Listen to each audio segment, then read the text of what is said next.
साईं चरितमानस अध्याय 31 ओम श्री साईनाथाय नमः। इस अध्याय में हिमार्पण बाबा के सामने कुछ भक्तों की मृत्यु तथा बाघ के प्राण त्याग की कथा का वर्णन करते हैं। मृत्यु के समय जो अंतिम इच्छा या भावना होती है वही भवितमयता का निर्माण करती है। श्री कृष्ण ने गीता में कहा है कि जो अपने जीवन के अंतिम क्षण में मुझे स्मरण करता है वह मुझे ही प्राप्त होता है तथा उस समय वह रज जो कुछ भी दृश्य देखता है उसी को अंत में पाता है। यह कोई भी निश्चयात्मक रूप से नहीं कह सकता कि उस क्षण हम केवल उत्तम विचार ही कर सकेंगे। जहाँ तक अनुभव में आया ऐसा प्रतीत होता है उस समय अनेक कारणों से भयभीत होने की संभावना अधिक होती है। इसके अनेक कारण हैं, इसलिए मन को इच्छानुसार किसी उत्तम विचार के चिंतन में ही लगाने के लिए नित्याभ्यास अत्यंत आवश्यक है।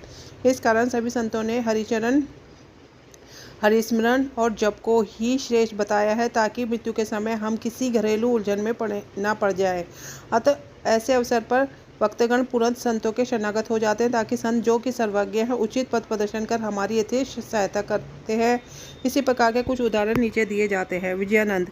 एक मद्रासी सन्यासी विजयानंद मानसरोवर की यात्रा करने निकले। मार्ग में वह बाबा की कीर्ति सुनकर शिरडी आए, जहाँ उनकी भेंट हरिद्वार के सोमदेव स्वामी जी से हुई।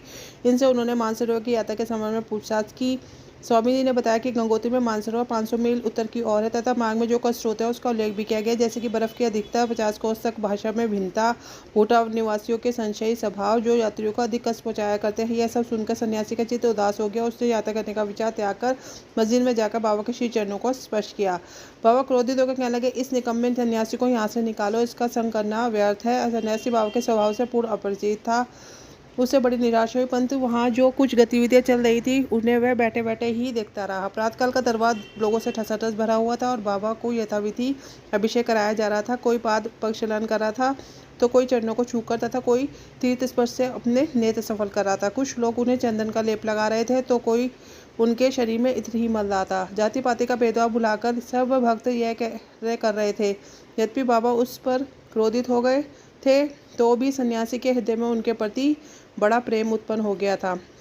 उसे यह स्थान छोड़ने की इच्छा ही नहीं होती थी। 2 दिन के पश्चात ही मद्रास से पत्र आया कि उसकी माँ की स्थिति अत्यंत चिंताजनक है, जिसे पढ़कर उसे बड़ी निराशा हुई। वह अपनी माँ के दर्शन की इच्छा करने लगा, परंतु बाबा की आज्ञा के बिना वह शिरडी से कहीं जा ही कैसे सकता था। इसलिए वह हाथ में पत्र लेकर उनके समीप आया। उन्होंने घर लौटने की अनुमति मांगी। त्रिकालदर्शी बाबा को सबका भविष्य विदित ही था। उन्होंने कहा कि तुम्हें अपनी माँ से इतना स्नेह होता तो संन्यास धारण करने का कष्ट क्यों उठाया? ममता या मोह भगवा दस्तधारियों का क्या शोभा देता है? जाओ चुपचाप अपने स्थान पर बैठकर कुछ दिन शांतिपूर्वक बिताओ, परंतु सावधान, भाड़े में चोर अधिक है, इसलिए द्वार बंद कर सावधानी में रहना, नहीं तो चोर सब कुछ चुरा कर ले जाएंगे। यह लक्ष्मी यानी संपत्ति चंचला है और ये शरीर भी नाशवान है। ऐसे ही समझकर ये लौकिक और परलौकिक समस्त पदार्थों का मोह त्याग कर अपना कर्तव्य करो। तो इस प्रकार आचरण कर श्री हरि के शरणागत हो दसता है, उसका सब कष्टों से शीघ्र छुटकारा हो, उसे परमानंद की प्राप्ति हो जाती है। जो परमात्मा का ध्यान व चिंतन प्रेम भक्तिपूर्वक करता है, परमात्मा भी उसको अविलंब सहायता करते हैं। पूजनों के शुभ संस्कारों के फलस्वरूप ही तुम यहाँ पहुँचे हो। अब जो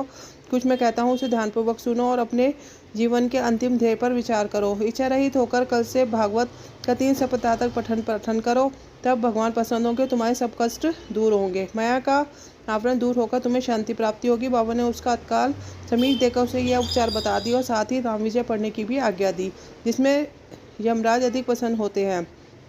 दूसरे दिन स्नानादि तथा अन्य शुद्धि के कृत्य कर उसने लैंडी बाग के एकांत स्थान में बैठकर भागवत का पाठ करना आरंभ कर दिया। दूसरी बार पठन समाप्त होने पर वह बहुत थक गया था और बाड़े में जाकर 2 दिन ठहरा। तीसरे दिन बड़े बाबा की गोद में उसके प्राण उपेक्षित उड़ गए। बाबा ने दर्शनों के निमित्त 1 दिन के लिए उसका शरीर संभालने के लिए कहा। तत्पश्चात पुलिस आई। यथोचित जांच पड़ताल करने के उपरांत मृत शरीर को उठाने की आज्ञा दे दी। धार्मिक कृत्यों के साथ उसकी उपयुक्त स्थान पर समाधि बना दी गई। बाबा ने इस प्रकार सन्यासी की सहायता कर उसे सदगति प्राप्त की।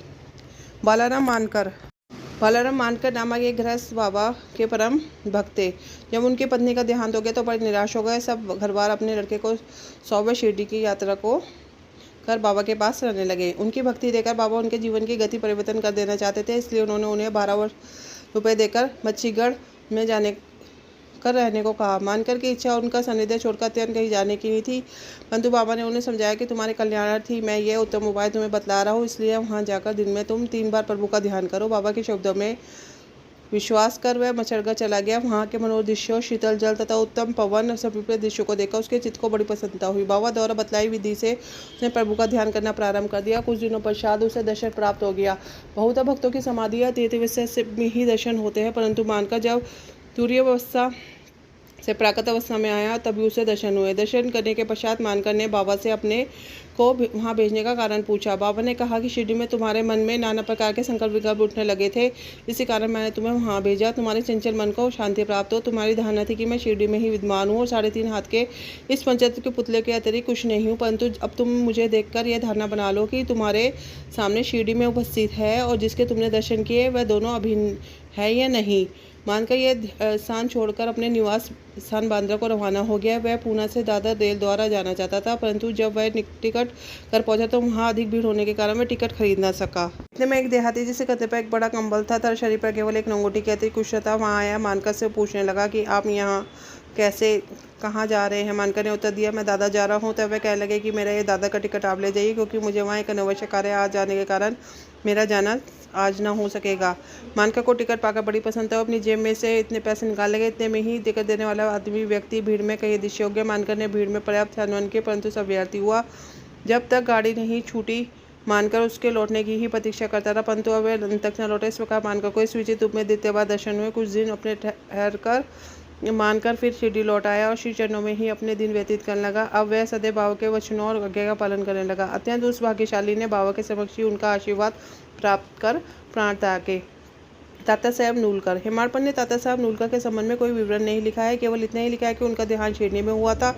साई लीला पत्रिका में संक्षिप्त विवरण प्रकाशित हुआ था, जो नीचे उद्धृत है। सन 1909 में जिस समय तात्या साहब पंढरपुर में उपन्यायाधीश थे, उसी समय नाना साहब चंद्रोकपी वहाँ के मामलतदार थे। ये दोनों आपस में बहुधा मिला करते थे और प्रेमपूर्वक वार्तालाप किया करते थे। तात्या साहब संतों में अविश्वास करते थे, जबकि नाना साहब को संतों के प्रति विशेष श्रद्धा थी। नाना साहब ने उन्हें बाबा की लीलाएं सुनाई। एक बार शिरडी जाकर वहाँ का दर्शन लाभ उठाने का आग्रह भी किया। वह 2 शर्तों पर चलने को तैयार हुए। उन्हें ब्राह्मण रसोइया मिलना चाहिए, भेंट के लिए नागपुर से उत्तम संतरे आना चाहिए।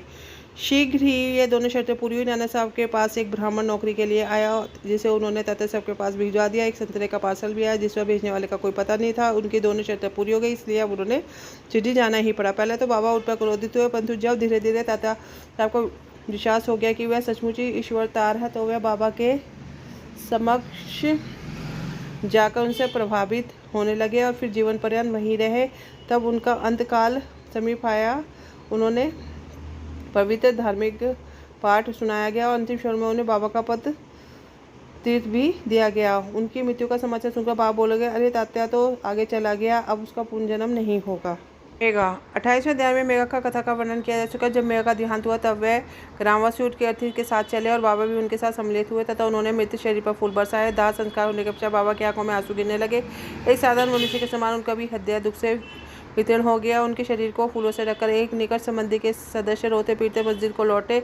सदगति प्रदान करते हुए उन्होंने अनेक संत देखने में आए, परंतु बाबा की सहायता महानता अद्वितीय ही है। जहाँ तक कि बाबा बाघसरी का एक हिंसक पशु भी अपनी रक्षा के लिए बाबा की शरण में आया। बाघ की मुक्ति। बाबा के समृद्ध होने के 7 दिन पूर्व शिरडी में एक विचित्र घटना घटी। मस्जिद के सामने एक बैलगाड़ी आकर रुकी, जिस पर एक बाघ जंजीरों से बंधा हुआ था। उसका भयानक मुख गाड़ी के पीछे और था। वह किसी अज्ञात पीड़ा से दर्द से दुखी था। उसके पालक 3 दरवेश थे, जो कि एक गांव से दूसरे जाकर उस पर नृत्य प्रदर्शन करते हुए इस प्रकार उनके यथेष्ट द्रव्य एकत्रित हो जाता था और यही उनके जीविकोपार्जन का एक साधन था। उन्होंने अपनी उसकी चिकित्सा के सभी प्रयत्न किए, परंतु सब व्यर्थ गए। कहीं से बाबा की कीर्ति सुनकर वो बाबा के पास को लेके आए। हाथों से जंजीरें पकड़कर उन्होंने बाघ को मस्जिद के दरवाजे पर खड़ा कर दिया। वह बहुत ही भयानक था और रुग्ण होने के कारण वह बेचैन था। लोग भय और आश्चर्य के साथ उसकी ओर देखने लगे। दरवेश अंदर आया, बाबा को सब हाल बताकर उनकी आज्ञा लेकर वह बाघ को उनके सामने लाए। जैसे ही वे सीढ़ियों के समीप पहुंचे, वैसे ही बाबा के तेजपूर्ण स्वरूप का दर्शन कर एक बार पीछे हट गया और अपनी गर्दन नीचे झुका दी। जब रुदनों की दृष्टि आपस में एक हुई तो बाघ सीढ़ी पर चढ़ गया। प्रेमपूर्ण दृष्टि से बाबा की ओर निहारने लगा।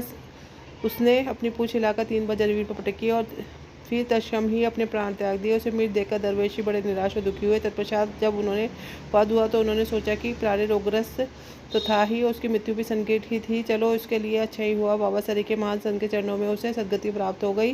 वह दरवेशियों का ऋणी था और जब वह ऋण चुक गया तो वह स्वतंत्र हो गया। जीवन के अंत में उसे साई चरणों में सदगति प्राप्त हुई। जब कोई प्राणी संतों के चरणों में अपना मस्तक रखकर प्राण त्याग दे तो उसकी मुक्ति हो जाती है। पूर्व जन्मों के शुभ संस्कार के अभाव में ऐसा सुखद अंत प्राप्त होना कैसे संभव है। इसी के साथ साई चरित्र का 31वां अध्याय पूर्ण होता है। श्री सद्गुरु साईनाथ परमस्तु शुभम भवतु।